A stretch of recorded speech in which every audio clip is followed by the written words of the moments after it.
Welcome to episode 44 of the movie Lighthouse, shining a light through the fog of film. My name is James. I'm Laurie. And I'm Wyndham. Always seems to take you by surprise when we're introducing each other, guys. Why is that the case? I don't know. I think I was straight in there. I was like a wicket. No, you weren't. I was right up your back. You were absolutely not. There was like a 2-second pause. Behave. And I always wait for Laurie. Yeah, exactly, because you're doing it in the right order, which is alphabetical, except for, completely alphabetical. It is hypothetical, isn't it? Hypothetical, alphabetical. Right. Anyone got any mail? Anyone written to us, emailed us? No. I had a little correspondent from Tarantum Rave, the Sylvester Winkle Pickler. And he said, "Here, gents, you know, you've got a couple. He's got a couple of films he wants to basically recommend that we cover at some point. So if we can kind of crowbar them in any category, we kind of need to do it. Death Race 2000, the original, and I've forgotten the other one. Damn it! But yeah, he just I think he loves it when we cover a film which is kind of from our youth, like an old classic. Does he like know the Warriors? Does he know we're not a request show? And I couldn't bring myself to tell him. And does he know that 95% of all the films we cover are from the past? None of them are from the future. Very good, Wyndham. Very good indeed. I mean, just to remind you of this year alone, we have done Sin City, Theatre of Blood, 60s or 70s, yeah? Yay! Freddy's early 80s. Yay! And The Wicker Man from the 70s. Yes! From the 70s. So... Oh, that's all right, isn't it? Sin City, obviously, but yeah. Oh, you've changed your tune. I love it. The other one was Rollerball. He said Rollerball. We should have a chew on that if we can. Oh, they're good. Yeah, we should watch those. Yeah, they're good. Well, actually, I don't know whether they are still. I remember them. I remember having enjoyed them. Well, who knows? I've never seen Death Race 2000. I saw a clip of it. And it's got a young Sly in it, hasn't it? It has, yeah. I suppose we're going to find out then if it's nature or nurture when we just choose our films, whether it's environmental factors that influence our decisions or simply the categories themselves. Because if we end up choosing these two films at the end of today, it means it's absolutely environmental. And the categories don't mean squat. Yeah, that would be environmental, wouldn't it? Yeah. Especially if both Laurie and I only pick those two. Yeah. I'm all about environmental and genetic, because I watched Identical Strangers, which is about 3 triplets that didn't know they were triplets in New York until they ran. That's crazy. That program. Yeah. Anyway, there were loads of them as well, weren't there? There wasn't just one set of triplets. Excited. That's right. Yeah, it was a proper kind of conspiracy thing going on, wasn't it? Oh, yeah. It was quite sad, really, but I don't want to spoil it. But let's say it doesn't end well for all of them. No, it doesn't. Have you seen it, Wyndham? Yeah. No. You can see him in Desperately Seeking Susan, can't you? Have you seen it as well? Yes. So we've all seen this film? Yeah. Yeah.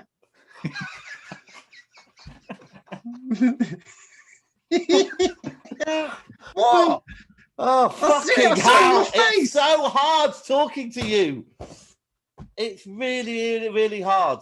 It's like having to be like a private eye. Just one more thing. All right. Okay. All right. News. Hi, hon. How's it going? Well, I've got a bit of news. So, cinemas reopen next month on May the 17th. Oh, wonderful. What feels like a long, long time. My questions to you two are, will you be going, or have you got too used to watching your movies at home? Absolutely, I'll be going. 100%. It's a whole, it's the opportunity to have a waking dream, isn't it, really? Going into a dark, is it an amphitheater? What are you calling it? Into the theatre, as it were. What sort of cinema are you planning to go to? It's not one of those masturbating or something. Ideally, a really nice one that you can masturbate in really easily. And yeah, but you know, it's like it's like a little window into a dream, isn't it? You're in this dark room, and there's these other souls there, but they're not kind of there, and you just go off into a dream. You get told a story, and absolutely, I want to be back in that kind of environment, and it'll be extra surreal, extra special, I suppose, the first time I go there. So I think the first film I need to go and see needs to be a good one. And actually linked into a bit of news that I had. Apparently Dune is going to probably be drop on the streaming networks rather than going into the cinema. And obviously Dune is a big monster of a film, loads of money, effects and detail that have obviously been put into it. And, you know, being released and dropped on a streaming platform, oh man, I mean, how do you feel about that? What do you reckon? That feels like the kind of film that should be in a cinema. Oh yeah, I'm ambivalent. How big's your telly? Yeah, so it's kind of sad times that's kind of we got to that point. But you know, it seems like that's what they're going to do. So it's fair to say, Laurie, that you're a bit of a theatre, a cinema buff. What was the last film you went to see at the cinema? That's a very good question. Blimey. Because you got kids, so you don't get to go to the cinema, do you? Well, when you do, you kind of Frozen 2 or something like that. It's a big chance it's going to be a. Was it Star Wars the last one that you went to at the cinema? Probably. And what would that have been? That probably would have been in 1977, I think. The Rise of Skywalker. Oh my God. I don't think that was the last one I saw. Okay. So they'll be looking forward to getting your money back into their cinematic pockets as soon as possible. Yeah, I'm there. Yeah, mixed popcorn, mix of salt and sweet, slightly heavier on the sweet. You mix them throughout the box, as it were, a little bit of that, and maybe a bag of Revels. There you go. Like the jeopardy of a Revel can give you. Lovely. How about you, Win? What was the last film you went to see? We went to see Tenet in one of the lockdown releases. Well done, you. Yeah, so yes, we will definitely go back to the cinema. Excellent. Brilliant. Yeah. Well, there we go. Anyone else got any news? A little bit of news. I got a telegram. Sorry, Winnie Bum. I go for it. I got a telegram that apparently the cadaver of what is it? It's a Sin. Russell T. Harvey. What's his name? Russell T. Davis. Russell T. Davis's It's a Sin series is apparently on a little tugboat on its way to the autopsy. So it's on its way here to be dissected. So that's great news. It's a Sin is a really great little mini kind of TV thing. I don't know if you know, but they did block access to the autopsy room. They bricked it up and made their own little door. Have they? You fuckers. I'll sort that out. But yeah, really great little series. But I just wanted to flag, you know, with that, when they do get in there and start dissecting it, to double bill that with Freddy's Revenge. So, you know, Nightmare on Elm Street 2, Freddy's Revenge, that as a double bill with It's a Sin, perfect. Because obviously that time around AIDS and all this kind of stuff, when we watched it recently, it's like, you know, Jesse, whatever his name is, that character, the fear of, you know, being homosexual and all that AIDS stuff was going on around that time. So it makes that film so much more vivid, I suppose. Not Freddy's Revenge. Do it as a double bill with that. That's what I would say. Anyway, there we go. I can't wait to bring that up. Propose that to your fellow autopsiers. Yeah, get it thrown out of there. How about you, William? Just a sad. I think I know where you're going with this. He does the deaths now. Incredibly talented Helen McCrory. Yes. She's been in The Queen. She's been in The Count of Monte Cristo, a couple of the Harry Potter films. She's Dark Materials, Roadkill, loads of stuff. She was very big in the theatre. Yeah, and she was in Peaky Blinders. And Medea apparently was amazing. Brilliant. All right, in the beam. Why don't we go with Laurie? Oh, well, now, see, I have been a little bit starved and a bit busy. So my beam is something that you recently flagged to us, James. So I suspect you may want to talk about this also. So what's your beam, Jimmy Bum? Business. All right, Wyndham, what's your beam, son? Mind his own business. Answer the question. I think I'm going to put in Johnny Loves You. Oh, okay. No, I wasn't going to mention that. Is it Johnny or is it Benny? It's Benny. Benny loves you. Shit, what did I say, John? Yeah, but I haven't got enough notes on it because I was really hoping that you guys are probably gonna. Well, listen, we're gonna talk about that.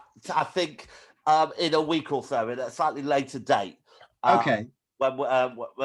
Because this is a film that I kind of stumbled on, and it's a couple of years old, but it's a British film, and I was having a little chat with the director. He's a really nice guy. I thought it was incredibly funny. Yeah, it's great. It's really great. Levels. And I was just so impressed. It's incredibly low budget, yet the animation and the puppetry or whatever they bring that thing to life with, it's brilliant. It is really, really, really good what he's done there. It's kind of like to give you a little flavour of it. I mean, you can get it on Amazon Prime. Yeah. You can rent it for a very reasonable price. Like I said, it's very, very good. You can buy it for about £5, I think. Or you could do that too. So it's, like Shaun of the Dead, where relatively low budget, but looks really great. It's kind of up there with that, to be honest. It is funny. The script's really funny. The acting's really funny. There's loads of kind of sort of references to the things that we love, and you've even covered, really. You've got Puppet Master in there. I love that. When I was watching it, I was just thinking, this is brilliant. Yeah. Bit of Gremlins, I'm really glad you both like Close Encounters. About it, and I was thinking, oh God, I hope you can like it because I want to talk about it. Yeah, it's really, really, really good. It kind of reminded me. It reminded me a little bit of. Is it Brain Dead? What's that film that? Yeah, but without the kind of grotesqueness. Peter Jackson. Yeah, Peter Jackson. Yeah. That's in my notes. The mother in Brain Dead's quite a grotesque character, isn't she? That kind of stuff. Whereas his mother. She's had lovely, had a charm to it. It was just, I thought. I think it's when she meets the pineapple and cheese on a cocktail stick that really gets sort of Peter Jackson-y. But it's really, really good. So if you can, go check it out. Benny Loves You. And just, we've talked about all the characters, but the kind of guy who runs the boss of the company who only stammers on F words. Yeah. Nice little detail. All right, so that is Benny Loves You. Wyndham. Yeah, I'm going to put a film called The Hunt in the beam. It's on Now TV, so Sky, and it's basically a film where it's about the liberal elite hunting the lower class, as they perceive the more right-wing people in society. It's and it is properly tongue-in-cheek, and it is properly looking at the hypocrisy of both sides, and it's quite entertaining. It's quite funny as well, so it's not quite as serious as it sounds. What's the film with Adrian Brody, and he wakes up on a planet with a load of other people in boxes? Is that Predator? Cocoon. One of the Predator. Huh? Yeah, it is. It's that kind of setup. So these people wake up, and then there's this big chest of weapons, and suddenly they all start getting killed, and it kind of just pans out. But it's well worth a watch. It's about 90 Have minutes. You ever seen the film Battle Royale? I have, yeah. Did it not remind you a bit of that? Never. Not really, no. Where they wake up with a load of weapons? No, it reminded me more of the Predator film. I think you're being obtuse. I'm being obtuse. Right, I've got my headphones up. Right, okay. All right, well, good choices, guys. However, obtuse them patronising. It's nice. Yeah, come on then, Jimmy Bum. Come on, what is it? Well, my selection is going to be Ma Rainey's Black Bottom, starring Viola Davis and Chadwick Boseman. Ooh. It's the last film Chadwick made before he died. It's a Netflix film, and they're both up for Oscars, aren't they? Yeah, I am pretty. I wouldn't mind betting that they're both going to win female and male Oscars, because it's based on a 1982 play of the same title. And although the story, I think, is more or less fictionalized, the character of Ma Rainey was this 1920s soul singer, black woman, and she was dubbed the Mother of Soul. And she is played by Viola Davis as basically a very unapologetic black woman in a very racist society. And it's all set, it's very much like a play, all set in a recording studio and she's going to record like her most famous song, really, Ma Rainey's Black Bottom, which is brilliant as well. All right, boys, you done seen the rest. Now I'm gonna show you the best. Ma Rainey's gonna show you her black bottom. Way down south in Alabama, I got a friend they call Dancing Sammy, who's crazy about all the latest dances, black bottom stomps and the new baby prances. The other night at a swell affair, soon as the boys found out that I was there, they said, "Come on, Ma, let's go to the cabaret." When I got there, they began to say, "I want to see that dance they call the black bottom. I want to learn that dance. Want to see that dance they call your big black bottom. It'll put you in a trance." All the boys in the neighborhood, they say, "Your black bottom is really good. Come on and show me your black bottom. I want to learn that dance." And it's about the musicians and their lives. They all tell their own story. And Chadwick plays this like young trumpet player who is really trying to break out. And, you know, Ma kind of keeps her down. But her performance is just amazing because she's just so unapologetic for being who she is, which is great. But in a world of opposition, you know, and there's just one bit, which isn't a spoiler, but her nephew is like her driver, and also she says that she'd like him to introduce the track for recording. And it turns out that this young lad has a stammer, and all the band and all the white people recording it were saying, "Look, he can't do it." And she goes, "I don't care what you say, we'll do it, do it. We'll carry on and do it until we get it right." And, you know, obviously it's not like today, every take requires a lot of setting up and records and all that kind of stuff. And it's just wonderful how that kind of plays out, really, and how her tenacity, but also Chadwick Boseman gives an amazing performance. So I'm a bit disappointed either of you haven't seen it, really. Yeah, no, that sounds really great. We will Black Bottom. That. See, I was going to say, oh yeah, I've seen Black Bottom, but that's a completely different film. Ma Rainey's Black Bottom, it is called. All right, so come on, Neil. Love on the rocks, ain't no surprise. It is Neil, isn't it? Yeah, and it's diamondy. Right, so Wyndham, why don't you kick us off? I'm on a bit of a roll. I'm not watching anything that I want to put on the rocks recently. What is going on with you, I know. Wyndham? I've decided I'm following your lead, and life is too short to pick a film you are fairly certain is going to be shit. Although I did start watching the Yin Yang Bureau, which is a Chinese film. You know how I love subtitled or dubbed into Japanese or anything like that. All over that. And it is it kind of put me in mind of something that Guillermo might do. So it's this kind of fantastical story. And I really wanted to love it. So I guessed it would be that because I didn't. Yeah. It was just a bit, maybe I wasn't quite in the mood to read the film. Maybe that was it. Yeah. Did you watch all of it? No. Okay, well, there you go. It's a testament. Yeah. No one I didn't watch either all the way through. I just saw like certain parts of it, but it recently came out. It's called Creation Stories. So it's kind of like it follows Alan McGee, right? So he's a famous record producer back in the 90s. He was the manager of I've heard about this. Oasis, but then much more cooler bands: Jesus and Mary Chain, Primal Scream, My Bloody Valentine, The Libertines. So he's a big deal, this guy Alan McGee. But I think it's loosely linked with Danny Boyle. I think he was one of the producers, and the guy that plays Spud in Trainspotting plays Alan McGee.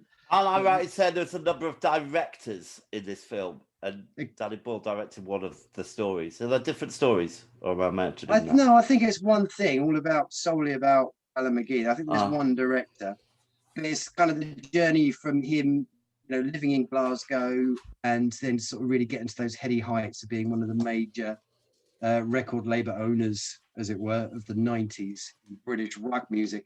I just wanted. Why did you do British rock music with an American accent?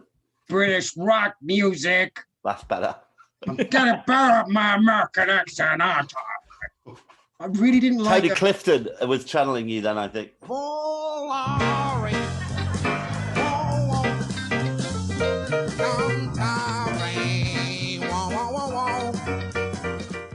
He likes doing that, the bastard. Anyway, why don't I like it? It's just because the guy that plays Spud, I apologize, I don't know his name. Ewan Bremner. Okay. It was just this scene where he's sat in the pub, and then Oasis, they're still like young guys, and they just like sort of force them to be able to play. They're like, okay, right, you can play for like 15 minutes. And then they start playing, and then it goes into this really shit montage, and it's just really shitly put together. And then you see Alan McGee stand up and go, oh, wow. And he has like this future flash forward to what the future will be. And it's just utter shit. So really, really shit. So there you go, creation stories. All right. And I'm not going to spend a lot of time talking about mine, but it is Thunder Force. I don't know why I started watching it. I didn't get very far through. Sounds great. No, it's appalling. I mean, it's, I don't dislike, what's her name, Wyndham? Melissa McCarthy, yeah. Yeah, I don't dislike her. I thought she was all right in Ghostbusters and a few other things. However, this is just, and I quite liked Octavia Spencer. Yeah, who is played Ma, and she's done, she was in the recent remake of The Witches playing the Remela. However, it's just another one of these schlock comedy films, which kind of does a pastiche of other films, but just really obvious jokes, really stereotypical characters. Just you can kind of write it after watching the first 5 minutes. It definitely has that kind of air of it's essentially kind of like a superhero movie with two female leads. So you go, okay, brilliant, up for that. But it feels like you could easily drop two men into those roles, and it would essentially be the same film. Yeah, absolutely. It's not. It wouldn't be, because obviously these are women, but it's not. It does. It isn't pivotal that they're women. Yeah. Do you see what, so it just feels a bit not good enough. Yeah. And why bother when you've got like Marvel doing quite funny films anyway? And you've got that's such great talent as well. Was very funny, really. Yeah, it's very funny.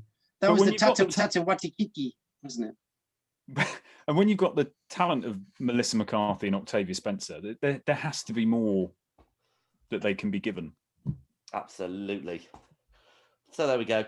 All right, so let's bring on the trailer trawler.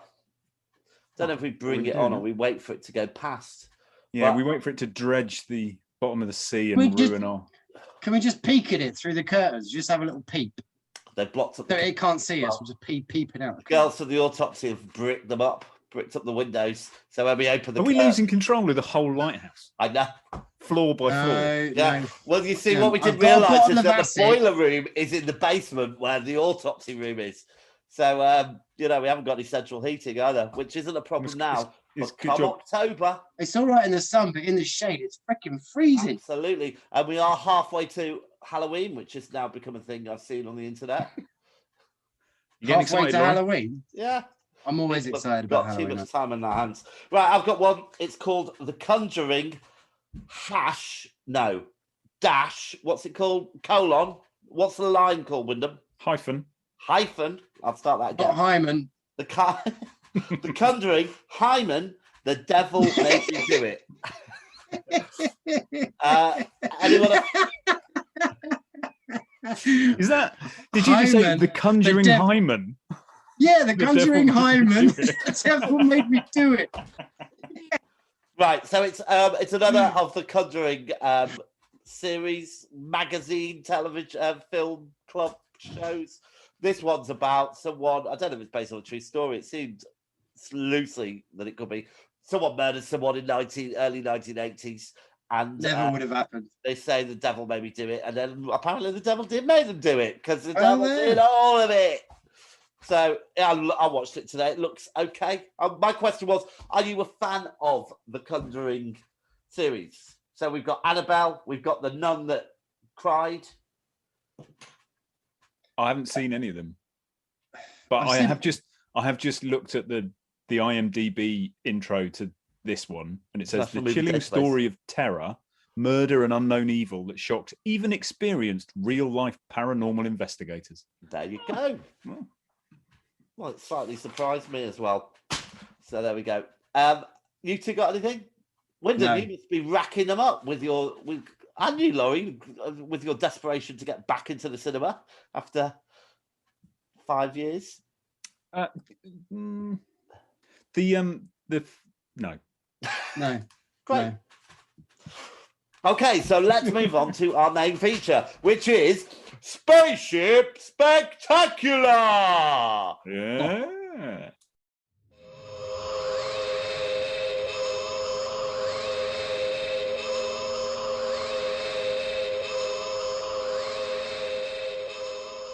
Now, I did feel a little bit bad for a little while when I realised that I hadn't chosen any of your films, Laurie.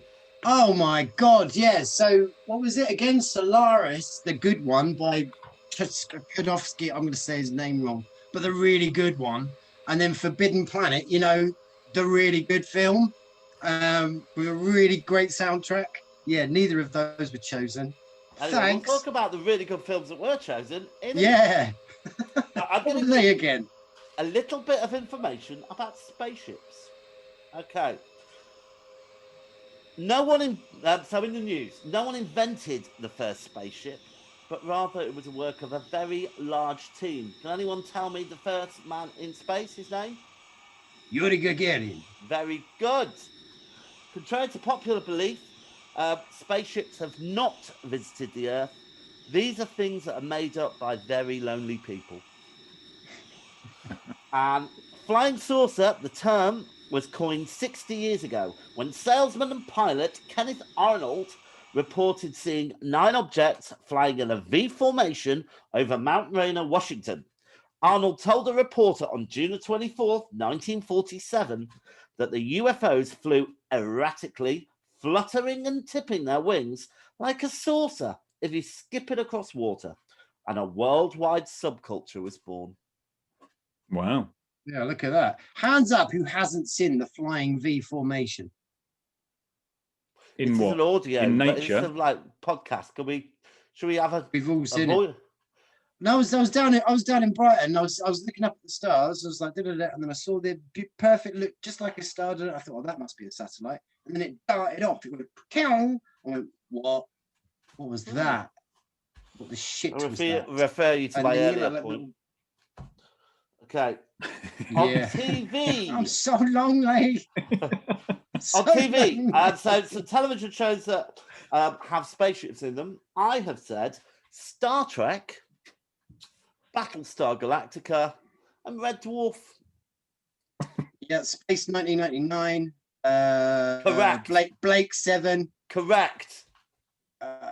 V. Correct. Stargate. V. Yeah. Stargate. Yeah. All right. Music. Thunderbirds. Oh, are they spaceships? Yeah, they Starfleet. Yeah. Well, one of them's a spaceship. Starfleet. Yeah, Starfleet. Play the theme tune.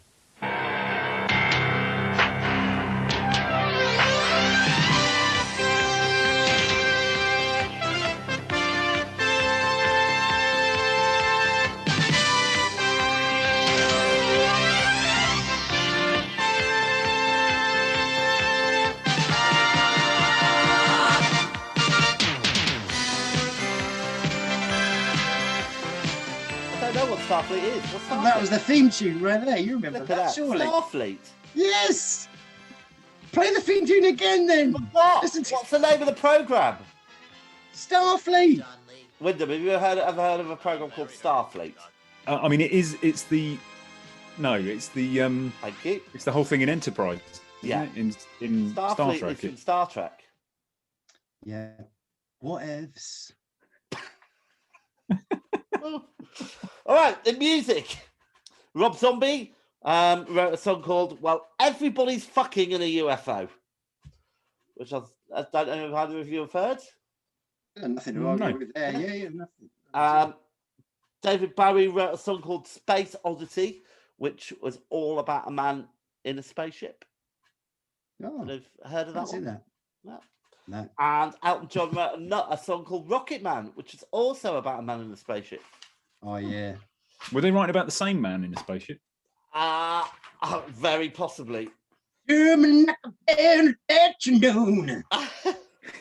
Okay. Well, this is interesting. I've got here in my notes who died. See attachment at the end, but I have no attachment, so I'm assuming. Oh, you're going to talk about, is it the Discovery or was it the Columbia or, oh God. You know what? It. Yes, I was going to talk about that. You'd have reminded me. I don't know why I didn't write that down. You shouldn't write that down. You shouldn't talk about it. Oh, okay. All right. We won't celebrate those brave souls that gave their lives to... No, you should. Wow, Laurie. Wow. Depressing. Wow. All right. The way it... Anyway, you go. Top 5 grossing films featuring spaceships. Okay, you can all have one guess. Star Wars. Okay. Any one of those films. And Laurie? What am I saying here? The biggest grossing spaceship? Yeah. Film about spaceships. That's rushy. I'm afraid that's time up. All right. I'm afraid neither of you were correct. E.T. At number 5 was Aliens. At number 4 was Alien. At number 3 was Apollo 13. At number 2 was Contact, which is odd because I'm not sure it had a wow. in it. I really like Contact. Was a film called 2001: A Space Odyssey. Wow. There we go. Wow. There you go. Let's start with our first feature film. This film is called Moon. Let's have a clip.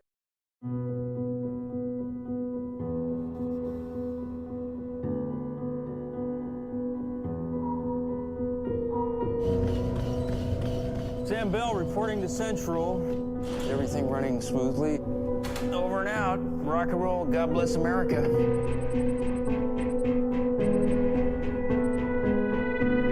Good morning, Sam. Do you want me to cut your hair here? Lunar Industries remains the #1 provider of clean energy worldwide due to the hard work of people like you. That they has no. 3 years is a long haul, you know. I know you're really lonely up there, but I'm proud of you. 2 weeks to go, Sam. 2 weeks to go, buddy. I'm going home.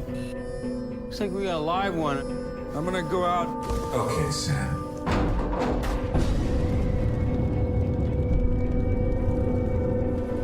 Leaving Serang, working perimeter.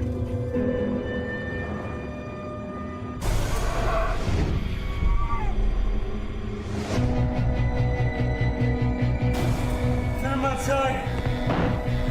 Who is he? You tell me who that is!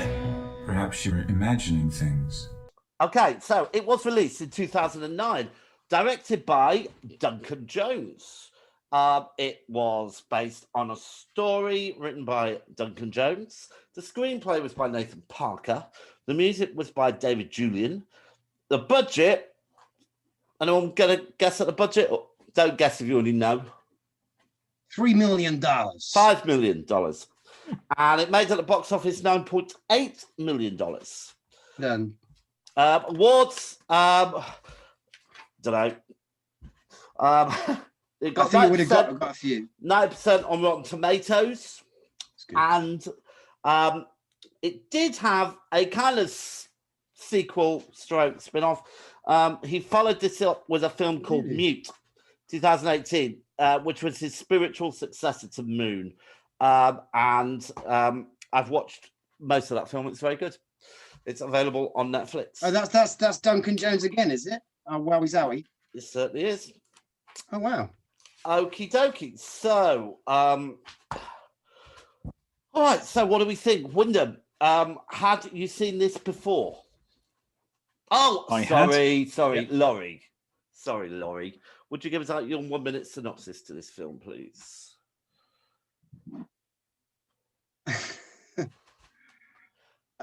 I am the one and only. Anyway, you got your Sam Rock, and he looks a bit tired. He's a little bit tired, and he's been on the moon harvesting it, because we're in the future and we're on the moon and we're harvesting it. And he's sending back stuff back to Earth, but he's been up there. His contract is 3 years, and he's 2 weeks away from his 3-year contract, and it's a long haul. It's time to go home, man. He's desperate to go back home to his wife and kid. Anyway, he goes out, has a little bit of an accident, and then he wakes up. But wait a minute, Sam looks far better than he was looking. What's going on here? And the thing unfolds from there, and you start realizing, shit. Basically, how many more seconds have I got? 16. Yeah. Yeah. He does some other stuff, and then some other things happen, which I'm sure we're going to talk about. Great film. If you haven't seen it, definitely watch it. Hey. So now I know what Laurie thinks about it as well. Thank you, Laurie. Had you seen this film before? I had, yeah. I probably saw it 10 or so years ago. Okay. A year or two after it came out. What do you think? I really like it. I really like Sam Rockwell. Oh, yeah. I don't think he's ever bad. And the fact he's in this more than once, we'll get to that. You kind of just get more of him being, I think, great. Yeah. Absolutely, yeah. Brilliant actor. I don't think I've seen a number of in a bad film either. I saw it about the same time, probably about 10 years ago. It was certainly when I was in Egremont Towers, but I remember very little about it. So I started watching it and thinking, oh God, this is just like 2001 or any of these where the fucking computer goes mad. Because that's how they make you think it is, Laurie, for the first 20 minutes. Yeah, until you realise that something else is going on. Especially as the voice of the computer is quite creepy, and it's Kevin Spacey. Yes, thank you. What about you, Laurie? Had you seen this before? No? I have saw this before, yes. I think it just as it landed on DVD. And I had a suspicion it was going to be quite good. I heard good things about it. And it is jolly good. Like you say, Sam does a great job. And I suppose the look of it kind of ticks all the boxes for me. I mean, you can quite quickly see that they decided to go for using miniatures in correct lighting and stuff like that when it comes to like the exterior shots of the moon and the little kind of buggies, as it were, going along. So yeah, lovely pace to it. Lovely soundtrack that kind of runs through All right, well, listen, let's just talk a little bit about the effects. Might as well get in there now you've mentioned it. But I think you're right. I think it's brave and a nice move to use real life like models, miniatures, and all that kind of stuff. However, it did look incredibly artificial. I thought that. What? I don't know if anyone agrees with me. And actually, the set pieces on the moon when Sam's pretending to be weightless looked very fake kind of to me as well. Don't know if anyone else agrees with that. Well, you only really see him doing a little bit of jumping around. Yeah, well, I don't need a lot. I can watch something for 4 seconds and have an opinion on it. Just a little bit of jumping around. That's all you need. Yeah. And I didn't think it looked overly fake. I thought it looked really good. And actually, the shots of when he's out driving to the harvesters are kind of lengthened shots, and it'd be so easy just to kind of it would be so easy just to kind of a couple of seconds and then you're at the harvester and you're progressing the story, but they don't, because it's out. They lengthen that shot and it's like he's just trundling along. It's beautiful really because it's a miniature. The light is falling on the detail of those models. I don't think it's a miniature when he's in the thing driving along. Well, no, maybe not that regular size. You think?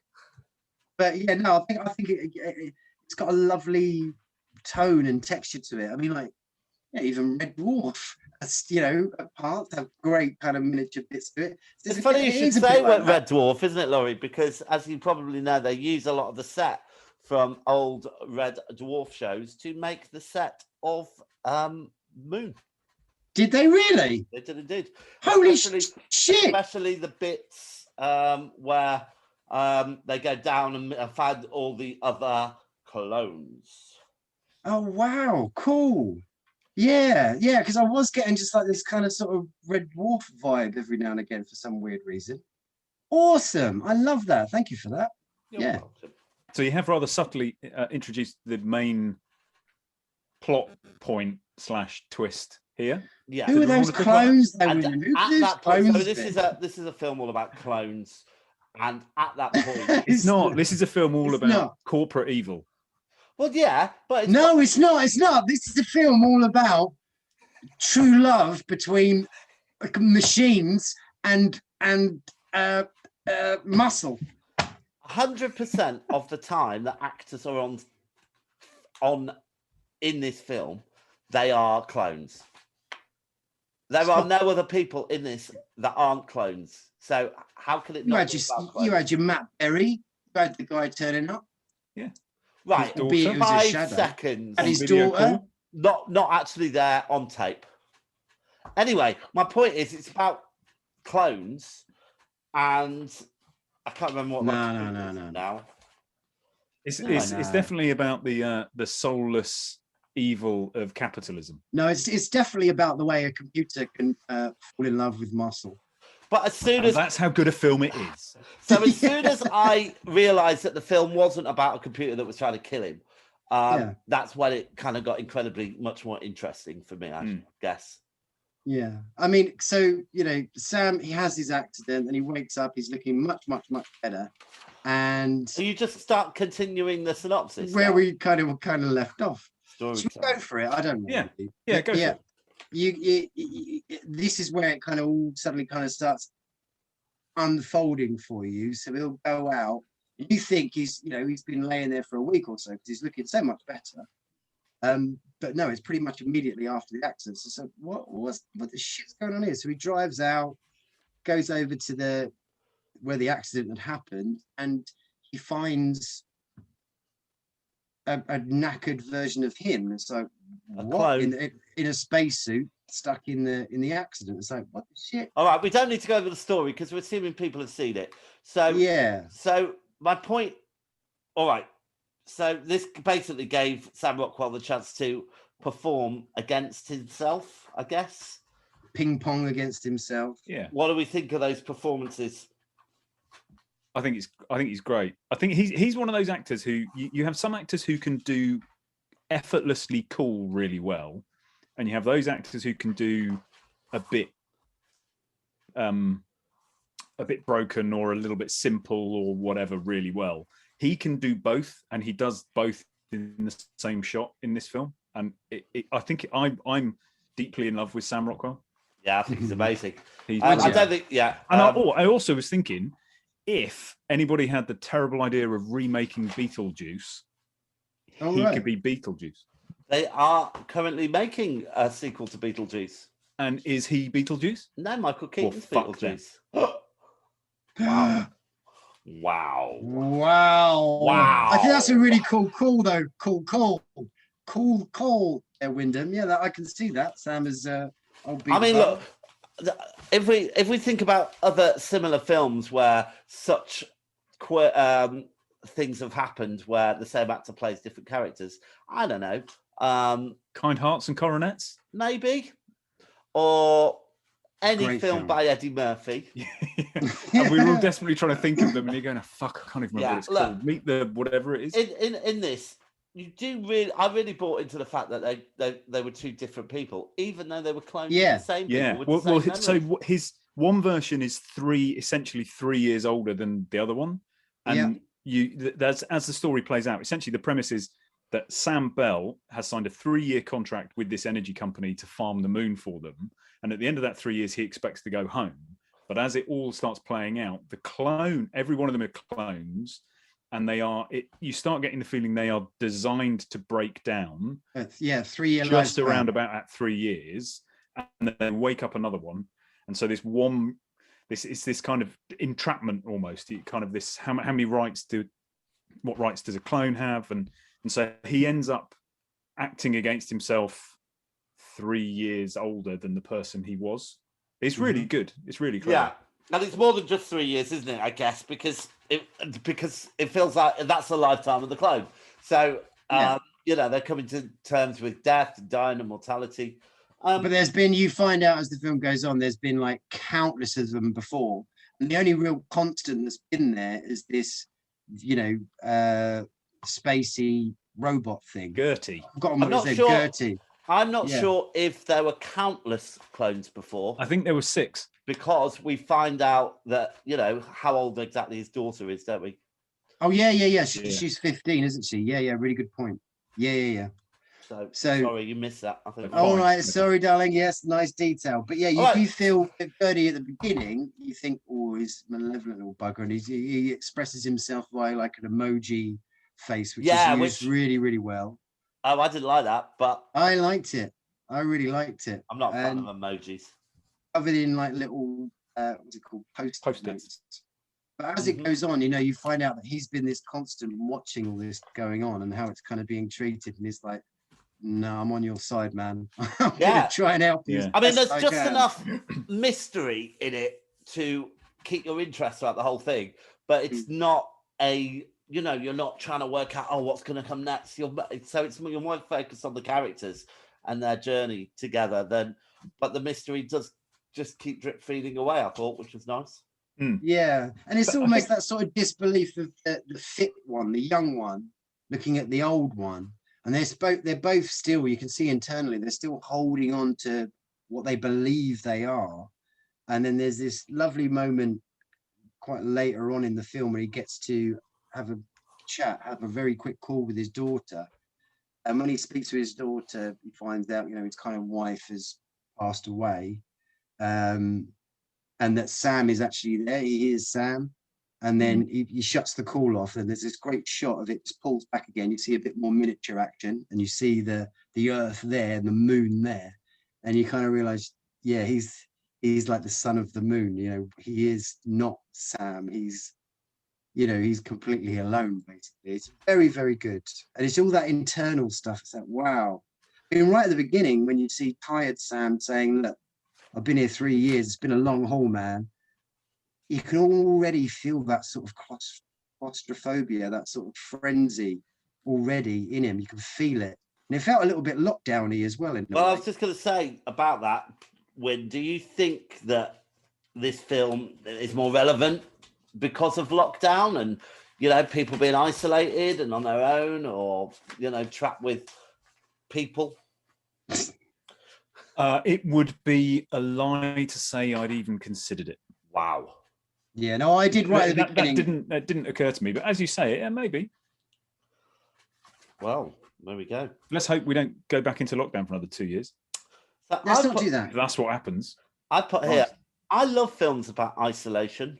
Castaway springs to mind. Can anybody think of any others? Blue Lagoon. Not isolation, is it? Are they like shagging the whole way through it? Yeah, the Blue Lagoon.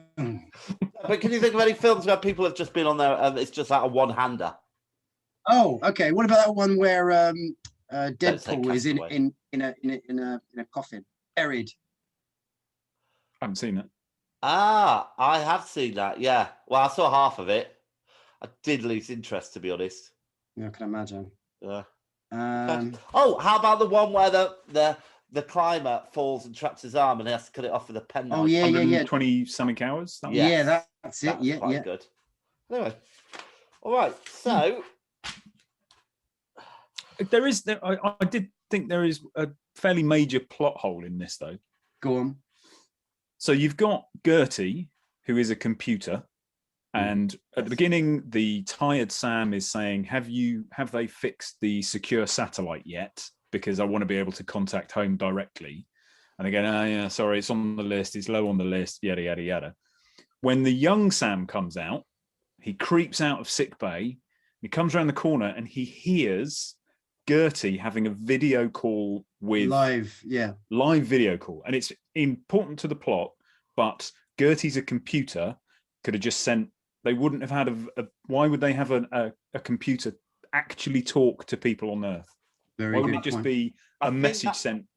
Or he just did his emoji faces. I think I can answer your question for you. Poo, aubergine. Because Gertie is actually a computer with artificial intelligence, which means it can respond to questions that are asked of it. So I suppose it's the opportunity for those people down on Earth to ask questions to the computer. Yeah, but he could just go. Yeah. Well, he could do. And then the other one is why would they? This might be to your point about it being artificial intelligence, but why would it? Although its job is to protect Sam, why would it come up and go, "Oh yeah, no worries, I've got the password for you, fella. No worries. This is the password to all the recordings of your previous dying self." Yeah. Why would it do that? Because it wants to show him. It wants him to understand. This is where we're going into the territory. I think it wants him to be happy, doesn't it? It wants the best for him. And he wants him to understand. He's sick of it. Gertie is sick of it. And they have that little chat, and then Sam turns to him and says, "Look, we're not programmed. We're people. Do you understand?" He tells Gertie, "You remember that. We are people." He says that just before he turns him off and clears his memory. Unplugs him, yeah. All right, so what about direction? Anything anyone wants to say? I thought it was brilliant. It's a great film. It's a lovely film, well directed. You know, and actually, I think it benefits from the fact. Yeah, it benefits from the fact that the fight, when he's fighting himself, they had to shoot in a way that didn't show one of the faces. Because if that was made now, as in with that Will Smith film, they'd computer generate the other face, and it would be weird. I like it. Or in I think, what was it, Enemy of the World, which is a Patrick Troughton Doctor Who, or I think every Doctor basically fought against a doppelganger. They just used really bad stunt doubles and didn't really try to disguise it. There you go. Okay, I would like to say that, again, a complete turnaround of this, but in terms of music, that use of Chesney Hawkes' One and Only is the best use of a smoking gun in musical form I've ever heard in a film. I think it is actually a stretch too far, but it is quite funny. Well, I thought when I heard it was like, oh, what the fuck are they playing this song for? And then it was like, yeah. I think it's a bit too on the nose, but yeah, no, it's cool. Okay. I thought the music worked well, didn't get in the way. Yeah, it's just the piano. It's this piano thing that keeps just going through different variants of it, really. That's all you get. It's a very consistent sound. But I suppose Duncan's probably very, very close to sound. And obviously David Bowie would have been alive when this was made and released. And I should imagine he was very proud of his son. Well, we don't know for a fact that he saw it. Wow, come on. Okay. He said, "Oh no, I think he didn't because he refused to use his father's song about space." Equality. You should have put exactly. I think it all went tits. I love the way they did the end. You know, with a couple of voiceovers over about 45 seconds, they told you exactly what happened when they got back to Earth. So it's also a happy ending. Yeah, well, no, it's not a happy ending because he's going to be dead in a minute. He's going to start falling to pieces. No, but he gets his justice. He had his day in court. He'll have 3 years in court and then he'll die. Yeah. Yeah. So, not all bad. Should we score it? No. It was filmed in Shepperton Studios. Knew it. Anyone knows how many days it took to film? 63. Wyndham, Laurie. 11. 11 days? Yes, what I said. Even though they would have to do each scene twice. Just give me my cream. Give me my cream. 33 days. Which I think is very impressive. And did you know that Kevin Spacey recorded all his stuff in half a day? There you go. So and he said he would voice it as long as he liked the film. So they had to make the film without. No way. Yeah, and then he watched it and went, I do like it, I'll do the voiceover. So that just shows even now, even more how good an actor Sam Rockwell is, because he had to just imagine Kevin Spacey saying those words. There was no words. There was nothing there. What a twat. And maybe it was just going... And someone's going, something's missing in this scene. Well, maybe somebody off camera. All right. So, memorable scenes. I've got when he called home and spoke to his daughter. But I was kind of fishing, really. I couldn't really think of anything. Anyone? Memorable scene when he turned quite early on, old Sam, he turns to look at the table and then someone sat at the table and he boiled his hand. Yeah. Who's that sat at the table? Don't know. Is that his daughter? No, she's blonde. And he thinks there she's we tiny. are. Who is the dark-haired woman in yellow? Sat at the table. Yeah. There you go. And then because the space table. Yeah, when he's whittling his space table. Everything when you're in space, everything's space something. Oh, the space table. Yeah. Space kitchen, space table, space window. Space? Yeah. Does it stand up to date? Yeah. And memorable lines. I've got one from Gertie. I hope life on Earth is everything you remember it to be. And then Sam got one. You look like a radioactive tampon. In the big yellow coat. Yeah. All right, should we score it then? Yeah. Okay, I'm going to kick us off with performances with a big fat 10. Wow. Wyndham. 9. Oh. Laurie. 8. Right. Effects. Wyndham. Effects. 7. Laurie. 8. 6. Plot. Laurie. 8. 8. 8. Oh, bing! Rewatch factor. 7. 7, yeah. 6. All right, sorry, I should have asked. Direction. 9. Wyndham. 7. 8. Cinematography. Wyndham. 8. 7. 7. Sound of music. Laurie. 7. 7. 6. Originality. 9. 8. 8. Enjoyability. Wyndham. 7. 8 and 9. Yeah, 8. It really draws you in. It really, I mean, because I've seen this film before and I thought, oh, should we be covering, could we get something more exciting than this film? Everyone knows Moon. Put it on immediately. I'm sucked in. I don't think everyone knows Moon at all. Really? Well, they should. It's really good. I know. Well, that's what we're here for. Life-changing, past or present. 8. And can I suggest, actually, that maybe your friend who was recommending the films earlier should take a leaf out of our reviews and go and watch these films that we're talking about. He's very Instead of watching the old films again and again, go watch something new. You hear me? Life-changing, past or present. 8. 0. Really? 8. 4. And that's 0 from Wyndham. Which means I give it a total of 80. Wow, punchy. I give it a total of 66. I'm going to bump it up. Wyndham.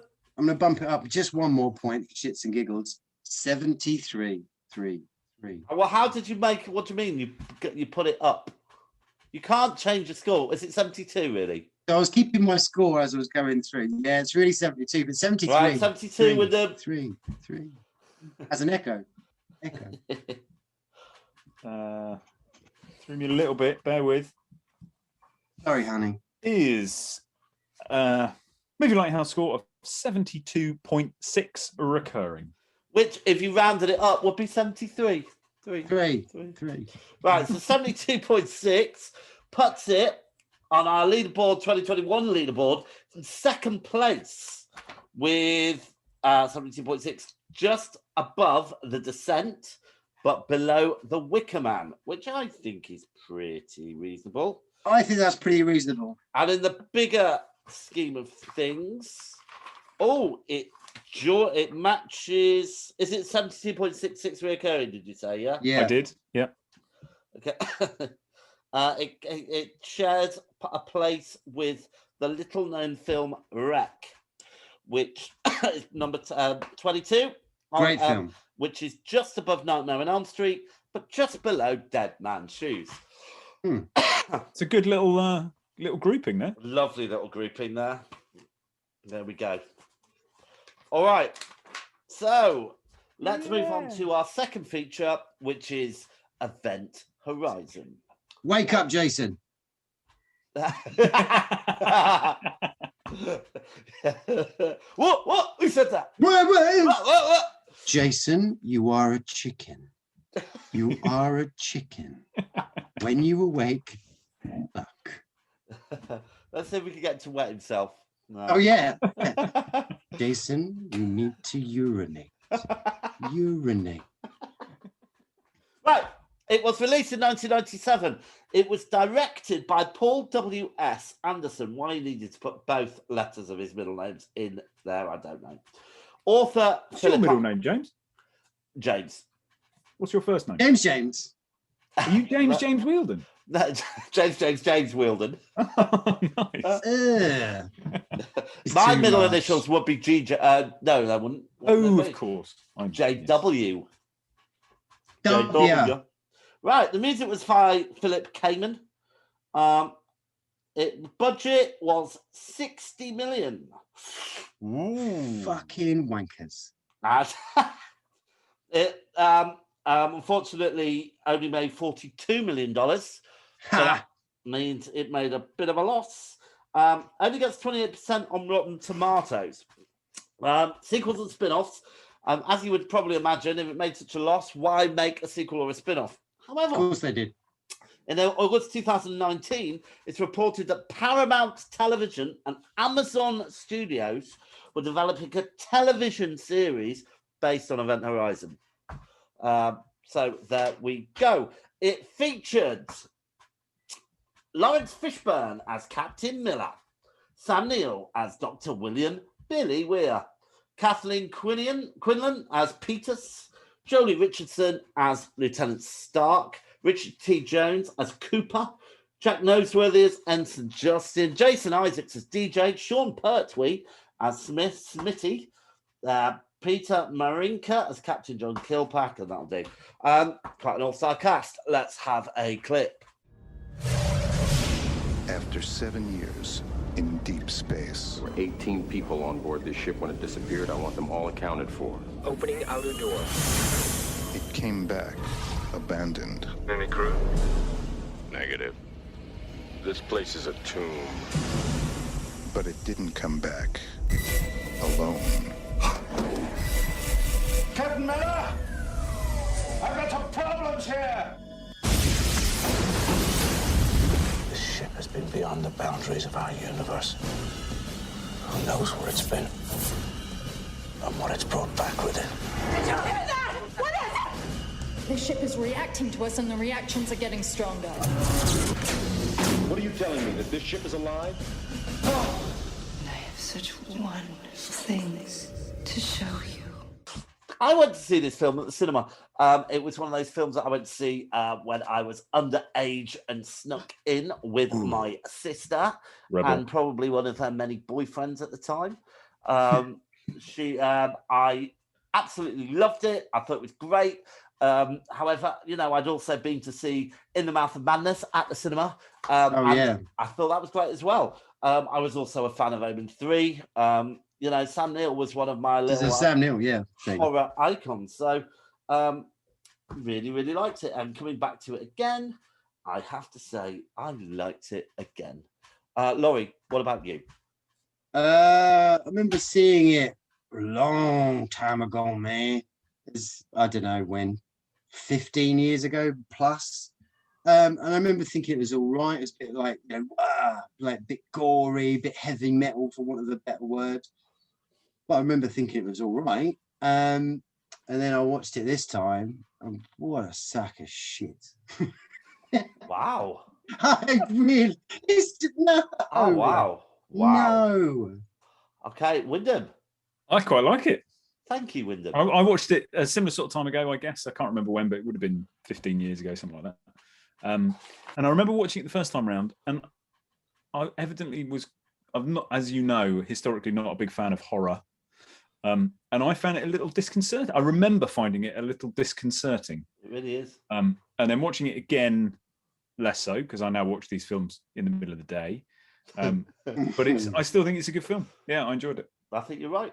Okay, Laurie, would you like to give us a synopsis? 2015. No, 2047, Dick. No, look, I'm starting. Yeah, Wang cheese. He's got to talk us through the film. 2015 Moon Colony. So that's your Sam Rockwell there. 2032 Mining on Mars. 2040 the Event Horizon explores the outer boundaries and vanishes, just passing Neptune. 2047. Dot. Right. So then you've got your Sam. God, his surname Neil. He's your professor, and he's invented this thing that was on the Event Horizon, which is basically you can create a black hole and travel through space really quickly. And then suddenly the signals just appeared from the Event Horizon they thought it was lost. So they've got to go and have a look at it and find it with 7 other astronauts and Sam. Well done indeed. Okay, so yeah, not very long away, is it? It's only like 25 years away. It does crack me up when you look at what they thought was going to be happening when. I know. Well, in the 60s and 70s, we were all supposed to be having flying cars by the year 2000. Yeah. That's still not happened, does it? Well, it has happened somewhere. They're just not telling us. Oh, really? I suppose you could count an aeroplane as a flying car. It'd be mental. Oh, yeah. I don't. Why not? Well, because it's an aeroplane. And what's the difference between an aeroplane and a car? Well, because an aeroplane is not designed to drive on the roads; it's designed to fly. Whereas a I flying don't think car a would be flying able car's to do designed both. to fly on the road, to drive on the road, is it? It was designed to do both. It's the DeLorean. All right, well, let's not fall out about it. All right, I've put here, great story, typical horror tropes. However, it feels unique even today. Laurie, do you want to comment on that? It's just okay, right? So obviously they've seen Hellraiser, and they've gone, yeah, okay, we like the look at that, you know, Sado-y stuff.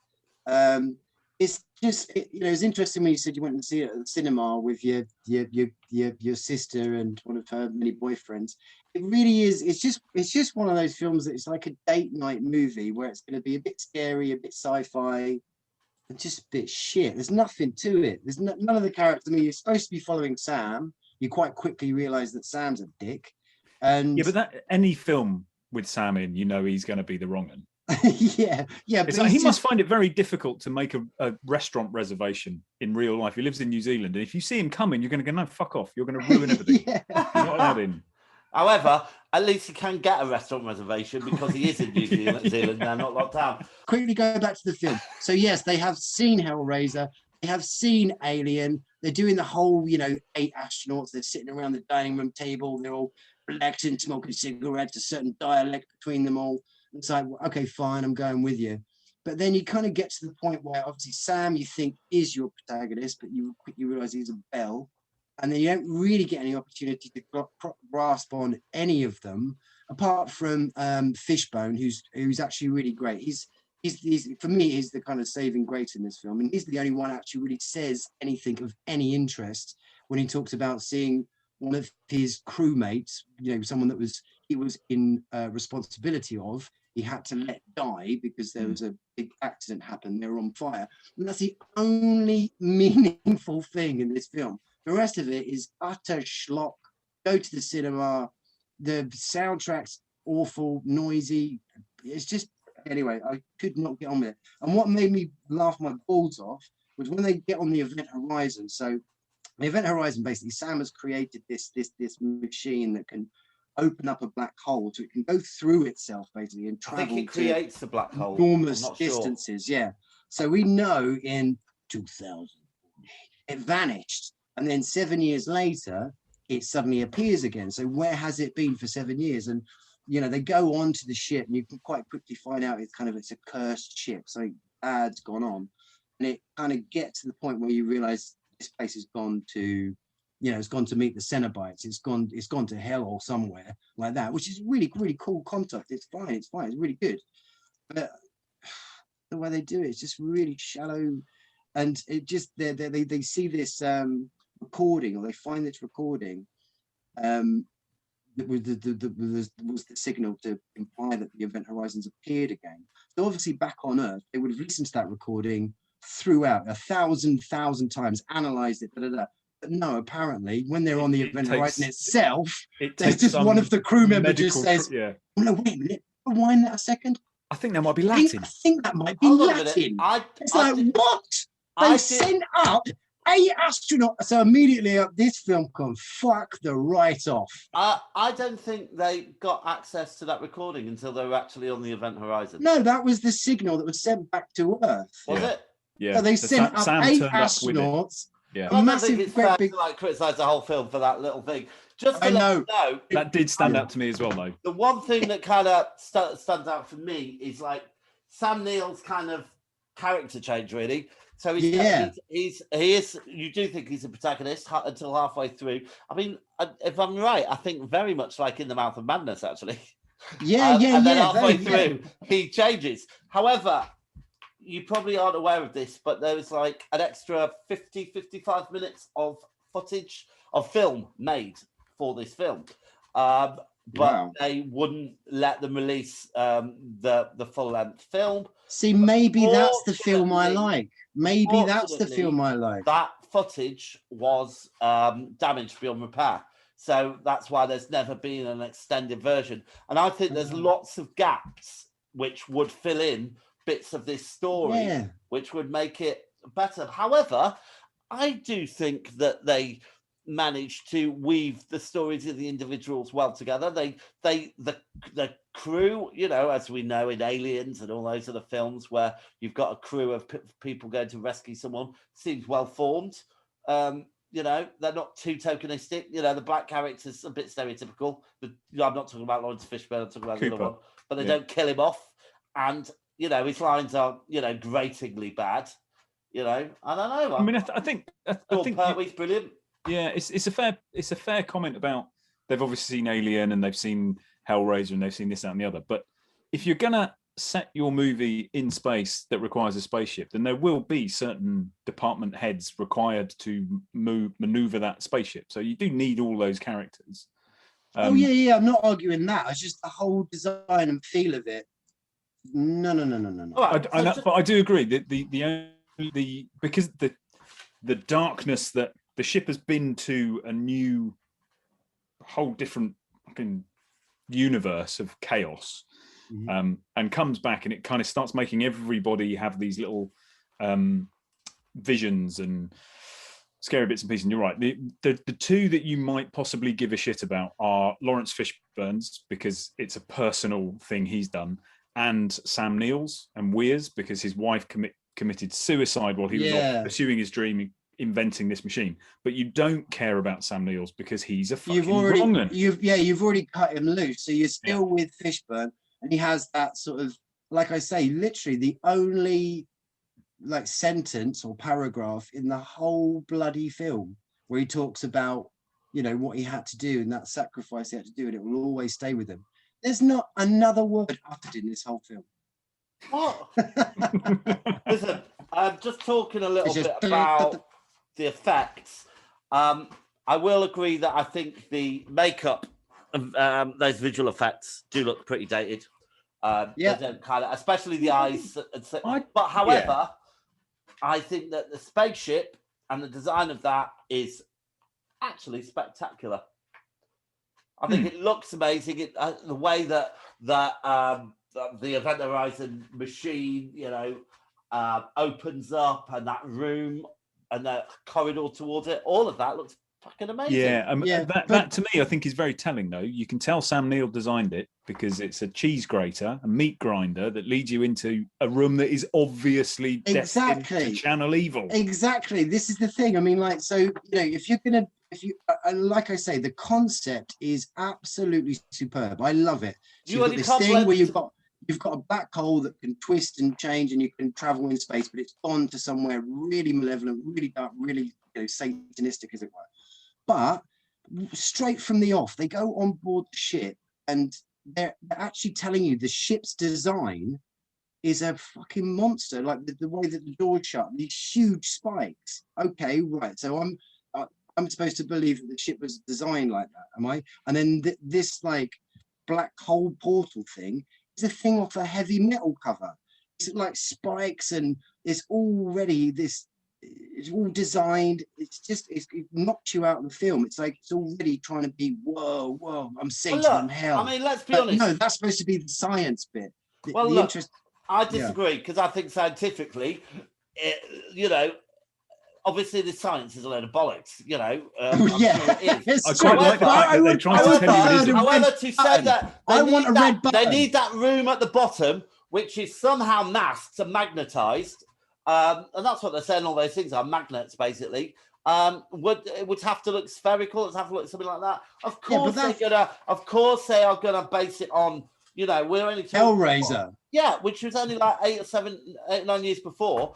I don't think it's a terrible design. I think it's a great design. It is actually in itself a great design, but for me to read the film and enjoy the film, it just knocked me out completely.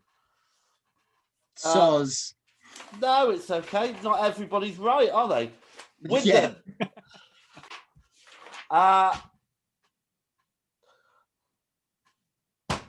Well, I've got it here, but I don't think he's angry. No, I'm not. I don't, because I know how wrong you are.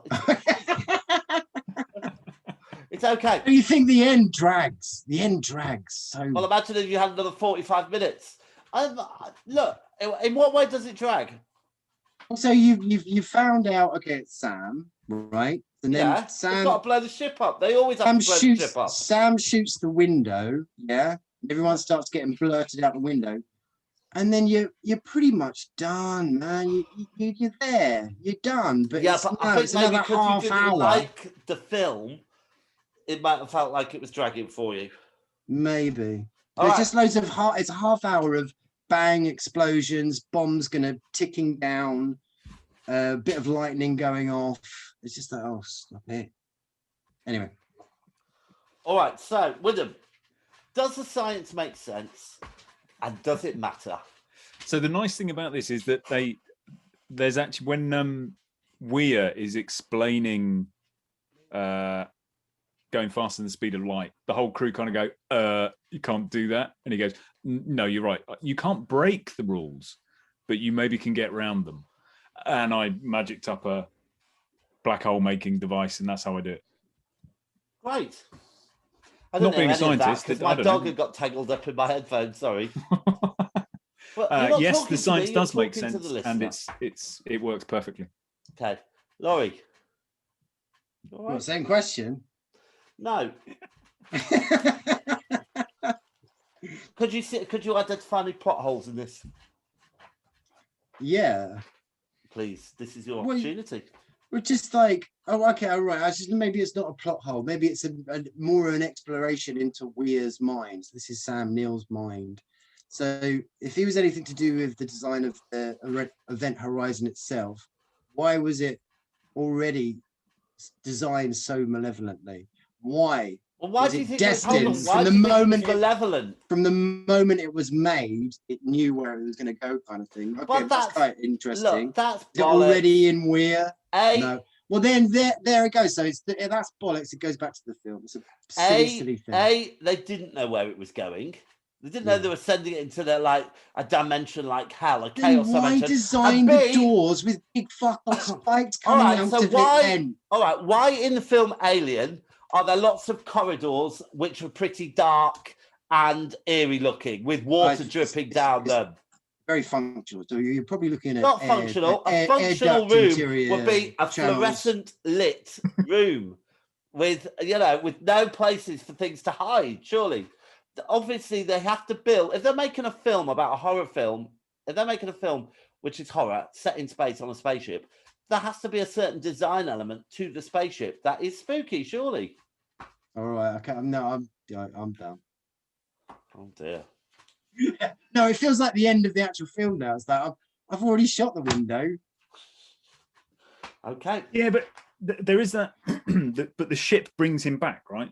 Mm-hmm. I wasn't really paying attention to what you were just saying, so good man. Complete non sequitur. Yeah, the ship does bring him back. He says, and it gives him his eyes back by the looks of it. Yeah, that's when he comes back as full Cenobite, isn't it? Yeah. Thank you, Wyndham. I rest my case. That was good. That was good. Okay, any memorable scenes? I thought when I can't remember his name, the young lad gets blown out the airlock. Justin. Baby bear. What does he say? What does he say? So this is proper date night stuff. This is the moment where the whole cinema goes, oh, oh, oh, oh, oh. What does he say? He's on that piece of thing and he's like, oh my God. Oh, what's happened to me now? I'm having a really bad day or something like that. I can't remember. No, that's Cooper. You're thinking about the black guy. Why does this always happen to me? Yeah. Oh, yeah. Oh, that's shit. Yeah. You're talking about, Bunny Bear or whatever it is, where he comes out. Oh, yeah. Right. That's quite good. Where's that been done before? The whole Throwing out the airlock. saving him. Well, I know it's been done in Doctor Who. It doesn't matter. But yeah, that was good. I liked it. Oh, all right. Laurie, does it stand up today? No. Oh, you do look proper grumpy about it. He does, doesn't he? Yeah. Cheer up. No, I'm all right. Isn't it your pick this week? Or is it Wyndham's? It's yours, isn't it, Wyn? Maybe. Yeah, I think so. Anyone know? I'll go back and check. Then what you check while I try and cheer Laurie up with a memorable line. Where we're going, we won't need eyes to see. Yeah, see? Yeah? You see? Yeah. I see. It's so weird in that other realm. You got any memorable lines, Laurie? I haven't got any memorable lines, no. Right. Okay. I am going to kick us off with our scores. Now, don't be angry, because I do honestly like this film. So, performances, I'm going to give it a 10. Well, as I was thinking about it, I didn't really have an issue with anyone's performance. So you're giving it a 10 because you don't have an issue with anyone? Well, I really like this film. I thought that Sam Neill. I thought Sam Rockwell was amazing. He's out of his mind. All right. Anyway, I'm sticking with my original thought. Okay, so I've gone 7. All right. Laurie, are you somewhere in between? Oh, yeah, I'll say 6. Okay. Effects, Wyndham. Effects. 8. Laurie. 6. 6 from me. Plot, Laurie. It's a good idea. 7. 7. 8. Rewatch factor. 8. Wyndham. 6. 2. Ooh. Direction, Wyndham. Direction 7. Laurie. 4. 8. Cinematography, Laurie. 6. 8. 7. Sound of music, 6 from me. Wyndham. 7. Laurie. Music was real schlocky, off the shelf wank, and right at the end, can you remember the music right at the very end when Did it go fucking shit as shit could be? I don't notice the music anywhere No, I near thought as the much as music you worked do. really well as well, yeah. In any film though, so it's obviously just a personal. So I'm being a dickhead now. I'm gonna give it 2. Originality, Wyndham. 8. Laurie. Even though it copies from every other film ever made. 4. And 7 from me. Enjoyability, Laurie.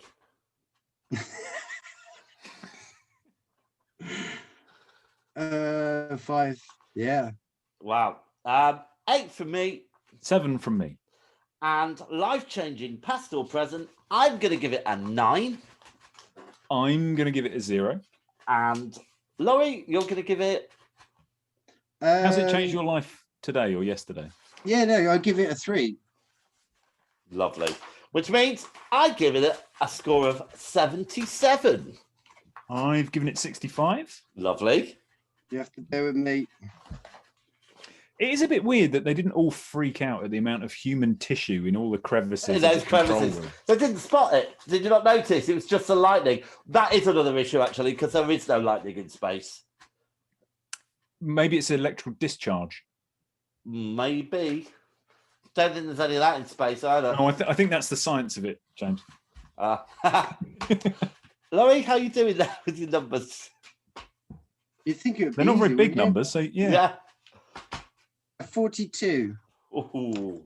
42. You know that's your lowest ever score. No, I was actually giving it a lot more than I thought I should, really. It is really. It's just bump. Just bump. 61.3 recurring. All right, so. And it's above loads of really good films. 61.3. So on the 2021 leaderboard, that does place it above Theatre of Blood, but below Brazil. Should hope so too. And 61.3. Oh, it's got sharing a spot on our big leaderboard, which probably will happen more and more nowadays. Okay, it shares a spot with 12 Monkeys at number 50. And it's below The Running Man and Edward Scissorhands, but it is above, I'm pleased to say, Tales from the Crypt and Eyes Without a Face. Oh my God. So it's a slightly better film than Eyes Without a Face. And I think we all enjoyed that, didn't we, Laurie? Oh my God, you said that with your mouth as well. Gee, we are so incredible. We are entirely credible of our own opinion. Exactly. That's true. You. All right. So, Wyndham, while we were doing that, you were busily squirreling away, working out just who was going to be getting to pick. Is that right? Yeah. So, would you like to reveal who's choosing next month? I am. It's me. Right, great. I thought you were going to say something like, but because Laurie's had such a hard time, I'm going to give my nominations to Laurie. So is it me then? He gets it next time. Yeah, you get it next time, Laurie. Okay. Right. I will pick a number. And this number is, I can tell you, it's number 46. There you go for your reckoning. I know you couldn't see that, but it is 46. Yeah. All right. And that means, well, this might cheer you up a bit, Laurie. It is a feature and it is anime. That's anime. Wow.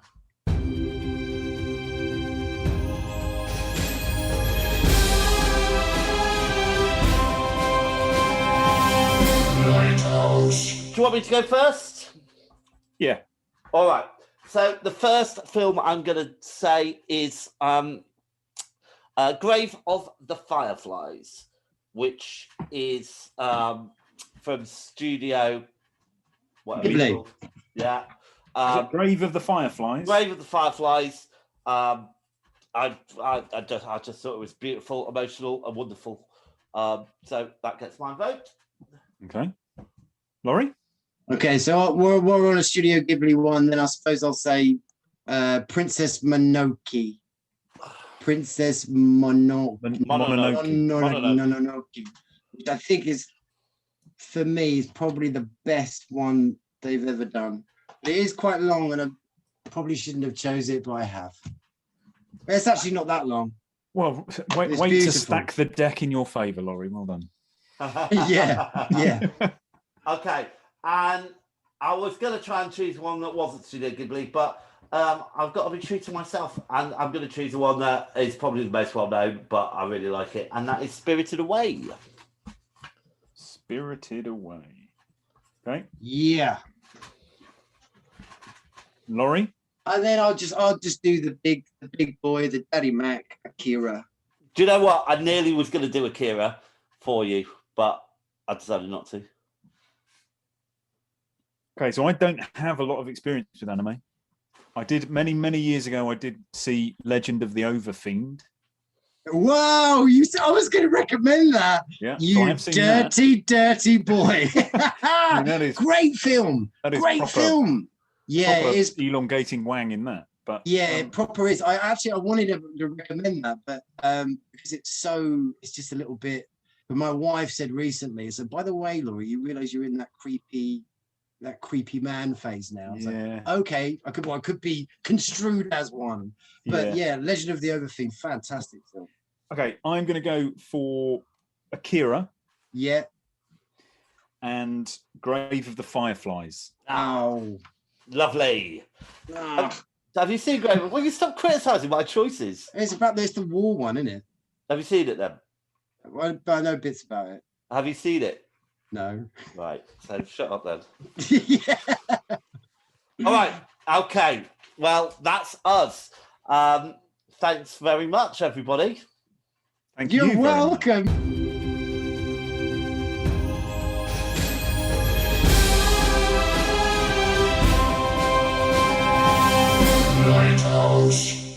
You've got to edit in Starfleet soundtrack. There isn't any such thing. Starfleet, honestly, look it up and look at the opening titles of Starfleet. It's awesome. Starfleet opening titles. Who's in it? What is it? Loads of marionettes. That is a program called Starfleet, inspired by Brian May. Not Brian May. Brian May. Yeah. It's inspired by Thunderbirds and shit. Brian May made it though. It was all he put all his God. money into it and everything. The Queen, dude. Yeah, you got to play the theme tune. Come on.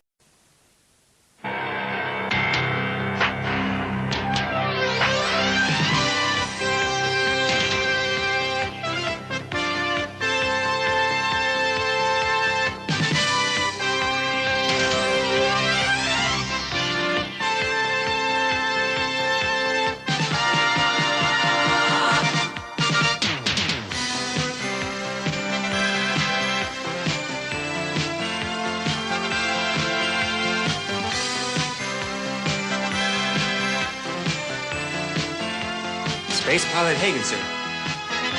Space Pilot John Lee. And I'm Barry Hercules, Doc.